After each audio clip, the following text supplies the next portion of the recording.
আজকে নতুন একটা রেসিপি বানানোর ট্রাই করলাম, কারণ বাচ্চারা খেতে চায় না, তাই সোয়াবিন, দই, জিরা গুঁড়ো, লঙ্কা গুঁড়ো সব কিছু একসাথে মাখিয়ে দিলাম আমি। আর হচ্ছে গিয়ে টমেটো, কিছু কাঁচা লঙ্কা দিয়ে দিলাম। এটাকে ভালো করে ঝাঁকানাকা করে মেখে ঠেকে নিলাম আমি। মেখে নিলাম, এখনও মাখছি, দেখো মাখা হয়ে গেল। কিছুক্ষণের জন্য রেখে দিলাম। রেখে দেওয়ার পরে এবার আমি একটা কুকার দিয়ে দিলাম। কুকারে গ্যাস জ্বালিয়ে কুকার বসিয়ে দিলাম। তারপরে আমি একটু বাটার দিয়ে দিলাম।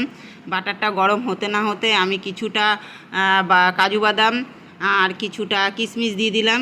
এইটাকে একটু নাড়াচাড়া করতে করতে, কিশমিশ কাজুর মধ্যে মারপিট করতে করতে ভাজাটা হয়ে গেল। আমি তুলে নিলাম। কিছুটা সর্ষের তেল দিয়ে দিলাম।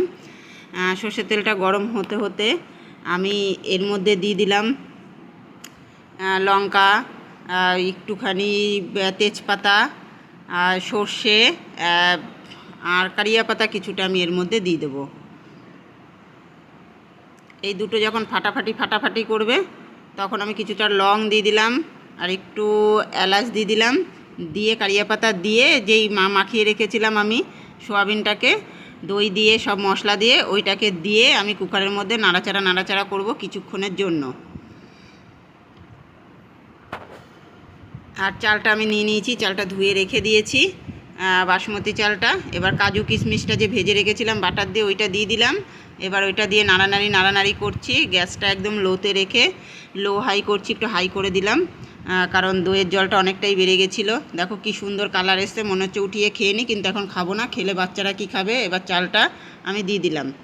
দিয়ে এবার ভালো করে একটু নাড়াচাড়া করব। পুরো চালটা দিয়ে দিলাম। চালটা দিয়ে একটু ভালো করে নাড়াচাড়া ঝাঁকানাকা করছি। করতে এবার ওই যে মশলার বাটিটা ছিল ওইটা থেকে জল একটু গরম করতে বসিয়ে দিলাম। ঠান্ডা জলটা দিলে খাবারটা ভালো টেস্ট আসে না। বলতে আমি একটু এদিক ওদিক চলে যাচ্ছি, তো ভালো করে নাড়াচাড়া করে নিচ্ছি। একটু জল বেরিয়েছিল, জলটা একটু টেনে দিলাম ভালো করে হাই ফ্লেমে দিয়ে। এবার দেখো হয়ে গেছে। এবার আমি জল ঢেলে দেবো।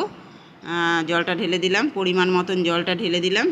জলটা ঢেলে দিয়ে একটু নাড়াচাড়া করে আমি কুকারটা বন্ধ করে দিলাম। এবার আসছি, চলো।